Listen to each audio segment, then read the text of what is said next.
Everybody to my talk. You don't need JS for that. A little bit about me before I get started. My name is Aubrey Sambor. I am a lead front-end developer. I have been doing this for over 25 years, so a long time. And some of my favorite things are CSS, knitting, beer, and coffee. So all the things. Asheville is perfect for beer and coffee, so I'm happy to be here.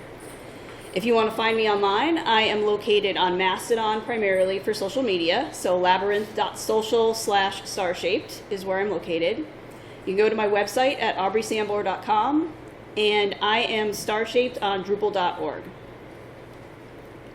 So what am I going to talk about today? I'm anticipating this is going to go the full 45 minutes, and I want you to get out of here before we can get so we can all get our pictures taken for the group photo, and we can get lunch. So just wanted to warn you about that. So I'm going to talk about 9 new HTML and CSS features that don't use JavaScript, and they'll make your life easier too. And I'm talking about these in 3 different categories. The first one will be dialogues and popovers. The second one will be animations. And the third one will be form improvements. So let's get started. First thing I'm going to talk about are dialogues and popovers. And so item number 1 is the dialogue element. This element in HTML is used to create either modal or non-modal dialog boxes. It is a modal dialog by default. And don't worry, I'm going to talk about the difference between modal and non-modal in the next slide. The dialog element is baseline widely available, so you can use this today. And it is accessible out of the box. There were some issues with the dialog element a few years ago with some things that weren't accessible, but those have been fixed, so you can use this now. So you might want to know what the difference is between a modal dialog and a non-modal dialog. And I know modal and dialog are used pretty interchangeably sometimes when you're talking about it, but modal is a certain type of dialog. Modal dialogues cannot be light dismissed, so that means you can't click outside the dialog to close it. A modal dialog also traps focus inside of the modal itself, and these are usually used for important alerts that usually have a confirmation inside, like a close or a select or something like that. In a non-modal dialog, you can light dismiss these. You can click outside of the box to close the window. These should not interrupt your user's tasks on the page. And these are used for less important notifications, such as a toast or a tooltip or something like that. So that is the main difference between a modal and a non-modal dialog. And this is the dialog element in action. Can you read this text? Is it easy enough to see? Hopefully, fingers crossed. So this is what a dialog element looks like. A dialog, I have an ID of my fancy dialog on this dialog element, and then I have the content inside. And then inside of this dialog, I have a close button. And out of the box, if you wrap the button in a form with the method of dialog, this will close your dialog automatically. So you don't have to add anything else here. And this is the highlighting the ID and highlighting the form method that you would use within this snippet of code to display this. Next up, I have an example of a code. It's a code pen with the dialog element in action. And I have some HTML over here. It's the same HTML that I had on the previous slide, but it's just in CodePen, and you can see how it displays. And I have this open keyword on here to show you the dialog opened. And I can click on this close dialog here to actually close the dialog. And I'll go over how you actually open the dialog in a few slides from now. But this is a basic dialog element in action. Number 2, the next thing I'm going to talk about, and this kind of goes along with the dialog element, is the Popover API. And this is a way you can display popover content on a web page. And these can be opened either by using JavaScript or HTML commands, but I'm going to focus on the HTML because you don't need JavaScript for that, so you can just use HTML instead. And while dialogues are always by default modal, popovers are always non-modal. So this is what you want to use when you're building those tooltips, when you're building those toast messages, dismissible alerts. So you'll want to use popovers for these. And these have been baseline since 2025, so you can use these in all modern browsers today too. The code for popovers is pretty simple. I have 2 lines. The first one is a button with a popover target of my popover. And then I have a div that has the ID of my popover. So this links the popover to that button. So when you click on this button, or hover or tab to the button, do something to open this button, or open this popover, this will open. And you'll want to make sure you have this popover keyword attribute in your div or whatever HTML element you're using here to make sure that the popover functionality is enabled. And I have another CodePen example to show you what a popover does. And again, the same code where I have start of popover code is the same code I just showed you on the previous page. But I can toggle the popover now. I can click on it and then click out of it and it closes. I can tab to it, hit open, and hit return and it opens the popover. I can hit escape to close it. So it has all of this built in out of the box with opening and closing popovers, toggling it, showing things. I think if you want to have it auto dismiss, that's when you have to write some JavaScript to have a timeout of maybe 15 seconds or something to close it. Again, not going to go over that. This is just the basic functionality of a popover. So I was talking earlier about a dialog element. I just showed it to you already opened up. But how do you actually open this dialog element? How do you open it without using JavaScript? Because of course I could just write some JavaScript to attach an event listener to the button and open the dialog element that way. But there is a way you can do this now without JavaScript, and that is item number 3 I'm going to talk about, and this is something called the Invoker Commands API. And this is a way you can assign behaviors to buttons without using JavaScript.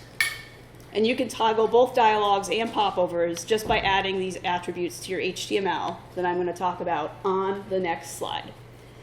And this is also baseline 2025, so you can use this in all modern browsers as well.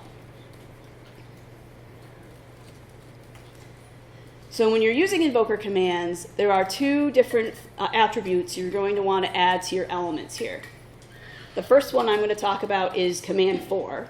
This is an attribute on a button that controls an element that has the same ID. And then the command specifies the action to be performed on the element that's controlled by the button with the command 4 attribute. And again, I'll have a code snippet that shows how you use this on the next slide. Well, on the slide after this one, after I talk about the command options. So there are a few different command options that are built right into this Invoker Commands API. The first one is show modal. You add this as your command to show a modal dialog element. And that's why it's called show modal, because it's showing you a modal dialog.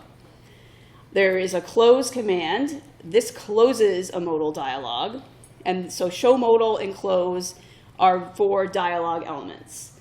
And then there's another command, toggle popover, which opens and closes, toggles a popover. Open popover and close popover also exist as commands in this API, but if you're just wanting to toggle the popover, I just use toggle popover in my code. And note that there's not a command to show a non-modal dialog. That's not something that's built into the Invoker Commands API. I think at that point, if you're doing a non-modal dialog, you're going to be using a popover anyway. So you would just use the popover commands that I talked about last in this list. And now I will show you the code for the Invoker Commands API. So it's very similar to the dialog code I showed a few slides ago. So first I have a button with a command 4 of my fancy dialog. Now my fancy dialog is the ID of the dialog that I have that it wants to control. And I have a command on the button, show modal. So what that is saying is that when you tab to the button, when you hit enter on the button, when you click on the button, it will show the modal with the my fancy dialog ID. So we'll have that. And then inside of the dialog, I have another button, command 4 my fancy dialog. So it's also controlling that same dialog. But this one has the command of close instead of show modal, because you want to close the dialog when the dialog is open. So that is what this code snippet does. And then I will show it in action in this code penned here. And again, this is the same HTML I just showed on the last screen with the button and the dialog with the other button inside of the dialog. So now when I click open dialog, it opens a dialog. It has all the dialog elements, like the backdrop color. It's a slight lighter gray, which I do not think you can see very well on this monitor, but the background is grayed out. You can't click outside of it to close the dialog because it's not light dismissible. So if I want to close this dialog, I have to click this close dialog button. And so that ends up closing it. And again, I can hit return here, hit escape to close it. And so this is a way you can write all of this without using any JavaScript at all. Just using these HTML commands that are built into the Invoker Commands API. You can go ahead and write this without having to touch JavaScript, which I think is pretty cool. So something that is similar to the Invoker Commands API, and this is still kind of a work in progress here, is something called interest invokers. These are instead of being invoked by clicking or tabbing or hitting enter, these are invoked by hovering over the button. The spec actually calls it indicating interest instead of clicking on it. And these can only be used on elements with the popover attribute. And you can actually use the invoker you can use for these. You're not just stuck with buttons like you are with the Invoker Commands API. You can use a button, you can use an A, and if you're still building sweet image maps from 1998, you can use the area element too. I was actually surprised to see that in the spec, that you can use area. Sadly, this is only in Chrome, Chromium browsers for now, so if you use like Edge, you'd be able to see this. I use Vivaldi for my browser, and that's Chromium based. But if you're wanting to use this across browsers, it's not going to be something that's prime time right now. But just wanted to show you this option because this will be a cool one to have once it's finally supported in all browsers. So the code for interest invokers looks very similar to the code for invoker commands. So instead of having the command for to dictate what we want to do, we use interest for instead. So it's interest for my popover with the div of my popover with the popover attribute attached to it. And this will start the interest invoker in Chromium browsers. And it won't do anything if you're looking at this in Firefox or Safari. So this is an example of the interest invoker. Again, the same code is right here between the comments here. And with this, I hover over show popover, and the popover content will show up. And the same thing will happen if I tab to it, it'll show up too. And there are other HTML, or I think it's CSS. There's some CSS you can add to this. I didn't add it here, but you can update the delay so that you can have it open faster or slower than what the default is. I forget what the default is off the top of my head, but you can control that as well with CSS.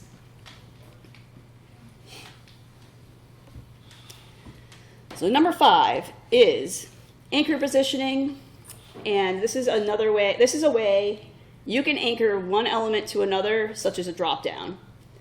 This is also Baseline 2026, newly available across all major browsers. The easiest way to do this is you place an anchor name on the element that everything's going to be anchored to, and then you add position anchor to all the other elements that you want to be anchored to the anchor. And there are 2 different techniques for anchor positioning. One is position area, and one is the anchor function, and I will go through both of these. And first, I'm going to go over anchor positioning basics. This is what anchor positioning code looks like. I have a paragraph with a class of anchor. This is going to be the content that everything is anchored to. And then right below it, I have a div class of content that is the anchored text. So this div is what's going to be anchored to the paragraph. And then the CSS below this, I'm assigning the anchor name of my fun anchor to that P class of anchor. So again, the paragraph is the anchor element. And then the content, I have position anchor of my fun anchor, which is saying position this content to the anchor. And you have to set the content you want anchored to something else to be position absolute, because you're absolutely positioning this element, taking it out of the content flow, and anchoring it to another element. So you always have to remember to put that position absolute in here.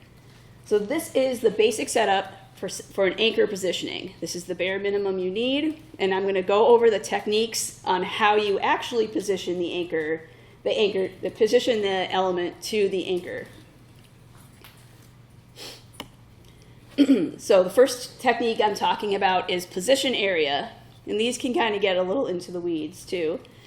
This positions the anchored content relative to a 3x3 grid that surrounds the anchor. You can use logical properties as well as physical properties in case you're not used to the logical property syntax. So physical property example is position area of bottom right. So that will position your content to the bottom right of the anchor. But if you want to use logical properties, the equivalent is block end, inline end. Block end technically is the right if you're doing a left to right reading mode, and inline end is, block end is the bottom, inline end is the right. So that's how, if you want to use logical properties, that's how you would write that.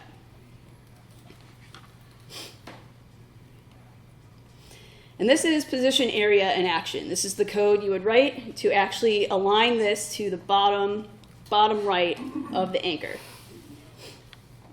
So position area. This is the item I had just talked about. This is the content. This was the code I had showed you previously. But now I have two different things down here. I have the position area of block end, inline end, which means it's going to display the anchored content to the bottom right. But I have this position try thing too. I haven't talked about that one yet. What does that do? Wait a second. So position try. This allows the element to try another position if the original one doesn't work somehow in the content flow. And the example I have that you saw on the previous slide is position try of block end inline start, which means block end is still the bottom, inline start is to the left. If you're if you have a left to right reading mode. So what this does is, here's an example of what this anchor positioning looks like. So it's the same code I was talking about with the P class of anchor, which is this I am an anchor with the gray background, and div class of content, anchored text, which is pink with this white text on it. And what I have in the CSS here, I scroll down to the anchor positioning code, I have the my fun anchor, position absolute, position area of block end, inline end. So again, this pink box is displaying to the bottom right. And it's a 3x3 grid, so if I had said center, it would display here. And if I had said block start, it would display up here. So it's a 3x3 grid around this, and that's what position area does. But what happens if this container I have, instead of centering the gray box, the anchor, what if the anchor is aligned to the right of the page? If I change this justify content to flex end instead, which will move it to the right, what's going to happen? Well, what happens is that now the pink text goes to the left because I have this position try here that says, oh wait, there isn't more room for this to go to the right, so I'm going to move it to the left instead if we can't do that. So that's what that is doing right there. So you can have a fallback in case your default is not going to work. So again, this is a pretty cool thing you can do with just HTML and CSS. I've had to do this kind of thing writing JavaScript a lot in my career, kind of trying to detect where the end of the page is, and if it's there, move it over. But it's cool that you can do this out of the box now with CSS and HTML. So the next thing I'm going to talk about is the other technique for anchor positioning, and this is the anchor function. Instead of positioning the anchored element relative to a 3x3 grid, this one positions it relative to the edges of the anchor. And this is another one where we can use logical properties or physical properties. I'm using physical properties in this example. So this example is saying anchor, the top of the content should be anchored to the bottom of the anchor, and the left of the content should be anchored to the left of the anchor. And I know that sounds confusing, but I have an example, so you'll be able to see it, and not just see some words on the page that might not make sense. So I'm going to put this all together, and I'm going to make this a little bit bigger so you can see what I'm showing here. So this is a nav dropdown. I know I've had to build a lot of these in my career, and I am building this nav dropdown with no JavaScript at all. I'm using a lot of the techniques I just talked about. I'm using popovers, I'm using the interest invokers, and I'm using anchor positioning to show you how you can build this navigation with just HTML and CSS. There are some improvements I can make to this. There's some accessibility improvements I can make, especially with the nav dropdowns that are here. But this is just a basic example of showing how this dropdown works. So what I have here is an unordered list, and I have a button. These 3 nav items are buttons. Nav item 1, nav item 2, and nav item 3. So the first nav I'm going to show you, this first nav item I'm going to show you is using popovers to open the nav item. Now I have some CSS that is styling this, so I can click on this because it's using popovers, and I'm using anchor positioning to anchor this, so it opens and closes. You can open and close this drop down like this. And the CSS for this one here is all of this right here. If I click on this again, I have the anchor positioning styles for this unordered list, which is this teal box right here. And down here, I have the position, the anchor positioning with the top anchor bottom, left anchor left. And what this is saying is to anchor this blue box to the bottom of the anchor. The nav item 1 is the anchor. And then align it to the left. So it's aligned to the left here. So this is anchored that way. And then I'm using something called anchor size that you can use what the width of the anchor is, and I'm calculating that and adding 3.5 rems to the anchor here to make it a little bit wider, just to show you a thing after this that comes in handy. Now this nav item 2 here, if I go back to the HTML, nav item 2 is using the interest invoker that I talked about before. So this is saying interest for item 02, UL ID of item 02 with a popover. And item 02 is the second item here. And you can see it's slightly different. I made the background of this unordered list a hot pink, and I added a wavy underline to the nav item 2. Because with CSS, with its interest invokers, you can actually use these pseudo elements here to style. There's a pseudo element interest target, which will change this background color to hot pink. And then the button interest source is what I'm using to use this wavy purple underline underneath the nav item 2.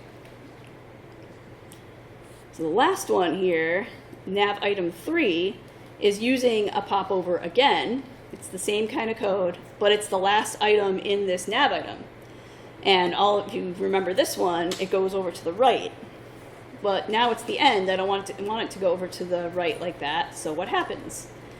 I have some code, the position try, that makes it go to the left instead of the right because there's not enough room for it to go to the right. And again, it's the same code I was using before for the styles. And then I have a different kind of way to declare a position try. You can use a at rule here to do that instead. The default is top anchor bottom, left anchor left. But with the position try, I have the left to be auto, and I set the right to be anchor right. Because if the left doesn't work, I want it to bump over to the left instead, and that's what this is doing here. So again, this is something I've had to do with nav dropdowns a lot. I've had to write JavaScript to say, oh, well, if there's not enough room for it to go over to the right, move it to the left. And now I don't have to write that JavaScript. I can just do all of this in HTML and CSS without having to worry about writing any kind of JavaScript to do this. So all these tools that I had just talked about, you can use Invoker Commands here as well, but I just use popovers because they kind of do the same thing. And so, yeah, you can use all of this cool things in HTML and CSS without having to write JavaScript to build a drop-down navigation now. And I think that's pretty cool. And that is going to be it for the first section of the dialogues and popovers. Number 2 is going to be a little bit quicker of a section to talk about. And this is some little tips and tricks for animations, some sort of animations you can do without using JavaScript. And the first one I'm going to talk about, and I'm going to talk about a really, really basic example of these. This is view transitions. And I'm only going to talk about view transitions that are cross-document, because view transitions within the same page, they require JavaScript, and I'm sticking with something that is a really easy thing to do that kind of adds a little bit of finesse to your page when you're going from one page to another. And it only takes 3 lines of CSS, so I think that's pretty cool. But the bad part about cross-document view transitions is they are not supported in Firefox yet. It doesn't mess your page up or anything, it just doesn't do the transition. So you can still use them, you can use them in your code, just know that Firefox is not going to show this pretty transition. So this is the code for view transitions. You add this to your CSS at view transition navigation auto. Seriously, this is all the code you need to do a really basic view transition on your page. It's pretty nice. I'm pretty happy about that. And I've got an example of how this works. And again, you can see I just have this code. I have 2 pages. One has a purple background, one has a blue background, and they both have a link. So when I click on this link that says navigating to the next page, you'll see that there is a slight transition that happens instead of it just being a stark, like you can see there's a little kind of fade that happens when you're going from the blue to the purple. And that's what that view transition is doing here. And there are a lot of other more complex things you can do with view transitions, but I feel like this is a good start for now. This is a good start if you just wanted to add something little to your site that makes it look a little fancier. And again, you don't need JavaScript for it, so it doesn't really hurt to add it to your site, and I'm a fan of it. Another one that is animation related is something called interpolate size. And this one has a lot of moving parts to it, so hopefully I can explain this in a way that makes some sense. And this is a way to animate a width or height of an HTML element, which is something that's been really hard to do in HTML and CSS with animations. And so this is I've mainly used this to show and hide a details element, which is something that's been really hard to animate in the past. I know when I've had to animate opening a details element, I've had to use the Web Animations API, which is a JavaScript API, and it's a lot of code to do one little thing. So I'm really happy that this exists. But again, it's only supported in Chrome for now, Chromium browsers. So sadly, this isn't something you can use all over the place, but you can use it across your sites if you use an 'supports, so that it only displays on your Chromium browsers. And then it'll just open and close without the animation if you're viewing it in different browsers. So this is how you use interpolate size. So in your root, you're going to set the interpolate size to allow keywords. And this is what you need to set to enable these animations between 2 sizes.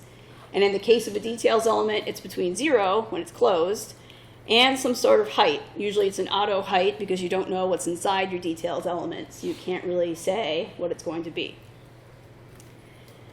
This next slide, there's a bunch of stuff going on inside of this CSS. So what this is doing is, it's a details element, and there is a details content pseudo element that you can use to target the content that's within the details element. So within this details element, I have the block size, which is the height, set that to 0. I have an overflow clip, which is saying, instead of using overflow hidden, it's saying don't display a scroll bar in case the content is bigger than the area itself. And then I have the transition. I have the transition to be content visibility, 400 milliseconds, and block size, 400 milliseconds. So what these two things do is say, when you're opening and closing, do a transition of 400 milliseconds. And then there's the transition behavior of allow discrete. The concept of a discrete element was kind of hard for me to really understand, but from what I understand, it means something that you animate from 0 to a width or a height. And then when the details is open, you set the block size to be auto, the height to be auto, because you don't know what's in there, so you just want it to be an auto height. I'm going to go over all these concepts again in animating this details element because there is a lot going on in there. So again, the details content is a pseudo element that targets the contents of the details element. Content visibility and block size set that smooth animation, and allow discrete allows the transition of discrete animated properties, such as width or height. And here is an example. Again, this is all the same code I just showed, only I have an @supports up here. So this is saying if your browser supports interpolate size allow keywords, you will see this transition. And if it doesn't support it, you won't see any of this code. Now, I tested this in Firefox without the @supports, and the transition was really janky and kind of like jerky. So I'm putting this @supports on it so you don't have a jerky transition if you're looking at this in a browser other than a Chromium browser. So this is what this interpolate size does. When I open this details element, it opens and closes smoothly as opposed to just opening and closing. So it's just a little transition that kind of makes it look a little nicer, kind of adds a little bit of fanciness to your page without having to write a lot of JavaScript. Again, this only works in Chrome or Chromium browsers, but it's good to have this kind of little bit of animation when you're looking at this in Chrome or Chromium browsers. All right, 2 more things left to go. Form improvements. And the first one is a really short one. It's something called field sizing. This controls the size of form elements, such as inputs, text areas, selects. And this resizes the text area element as you type.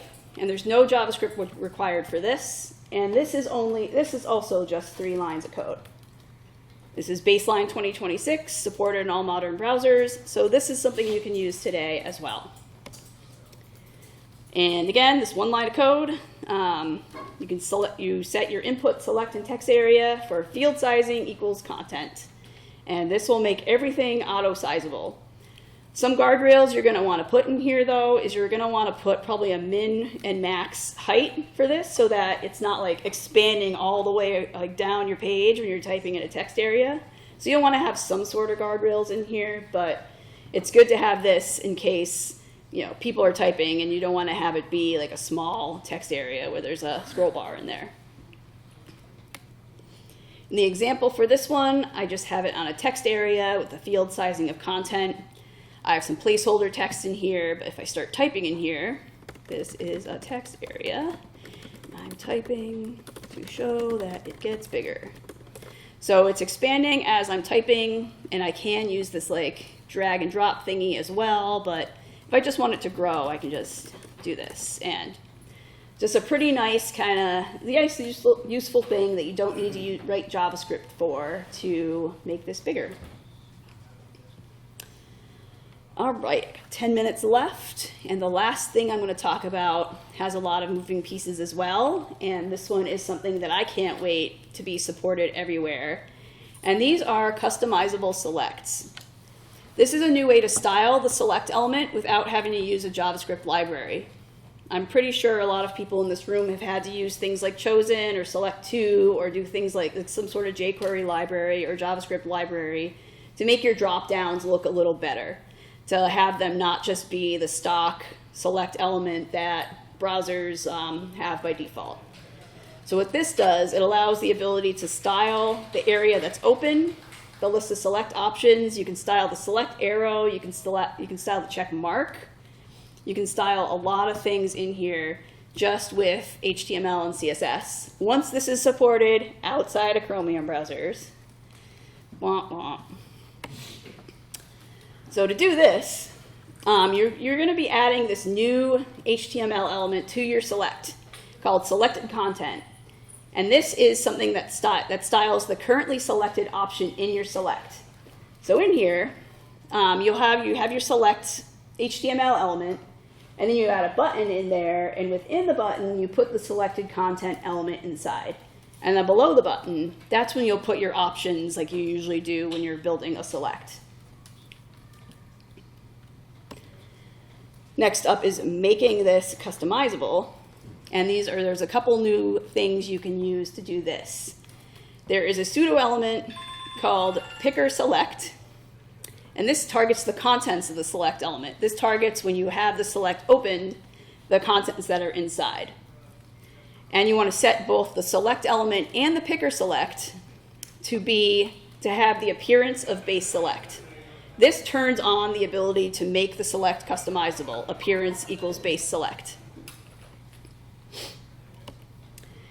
Another thing that's added with the customizable select is a new checkmark pseudo element. And there's checkmark and checked. Checked has already existed in the select element, but these are two things that are set within your option element. So the checkmark, you can actually change what the checkmark looks like in your select. Here I'm setting it as an emoji with a checkmark in it.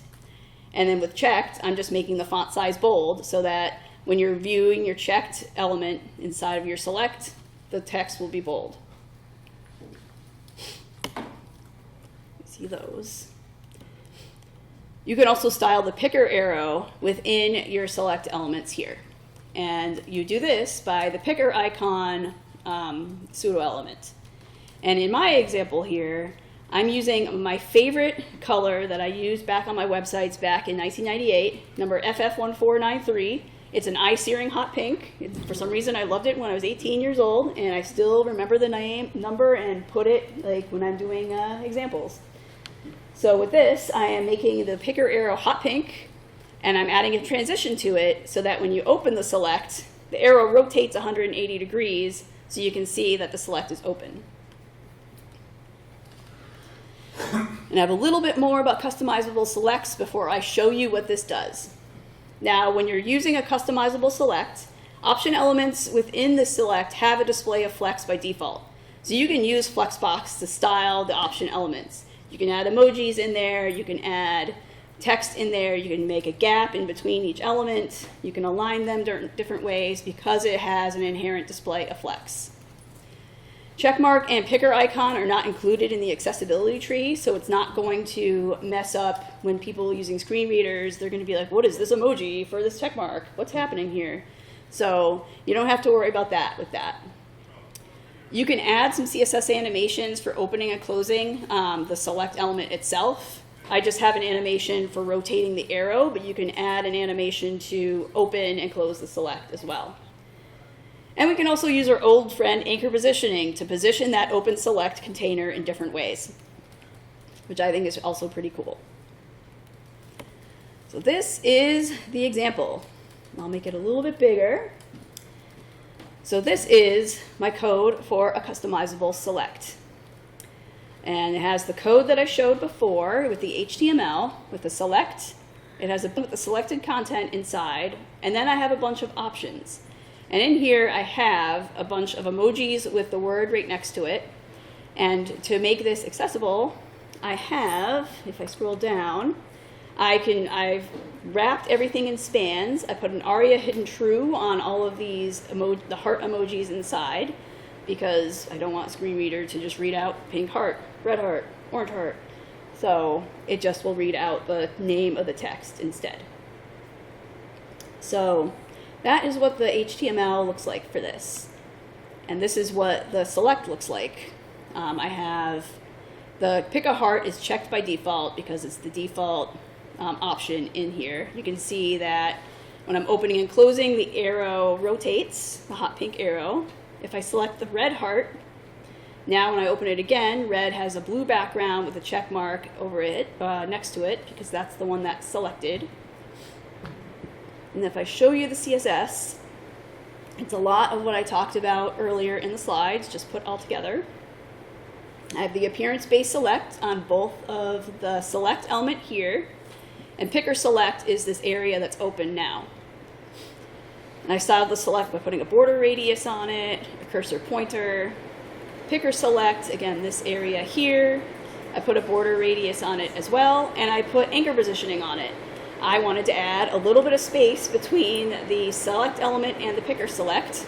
So I've got 0.5 rems here, and I have 0.5 rems here, where I'm anchoring it to the bottom and adding a little bit of space. For the options, I have my check mark here. I made order 1, margin left auto, so that there's a space in between here, and I made the check to be this check emoji right here. The checked style is font weight bold with a background color of light blue. And when I hover, there is a light gray background. Do all of that. And then I've just got some style, like boilerplate styles to make sure that the last element in this doesn't have margin on the bottom. And then styling the picker icon. This is the same code I showed before. Color FF1493, rotate, transition. And so that makes the arrow rotate. And then that is pretty much all I have to show you for customizable selects. So this is something that's coming, hopefully coming into more browsers besides just Chromium browsers. It'd be really awesome to see this in Firefox and in Safari. If your browser doesn't support customizable selects, this still displays, you're still able to see it. You will see the emojis in here. There just won't be spacing. The spacing won't look nice. You won't see this check mark. You'll see the default select check mark that displays over all the way to the left. So you can still use this today. You'll just get more enhancements if you're looking at this in a Chromium browser. So I think it's a good start. All right, in review, with all the advances in HTML and CSS, you don't need to reach for JavaScript for things such as drop-downs using the Popover API, the Invoker Commands API, and anchor positioning. You don't need JavaScript for a lot of animations like cross-document view transitions and interpolate size. And you don't need it for some form improvements such as field sizing and customizable selects once they're supported in Chrome and other than Chromium browsers.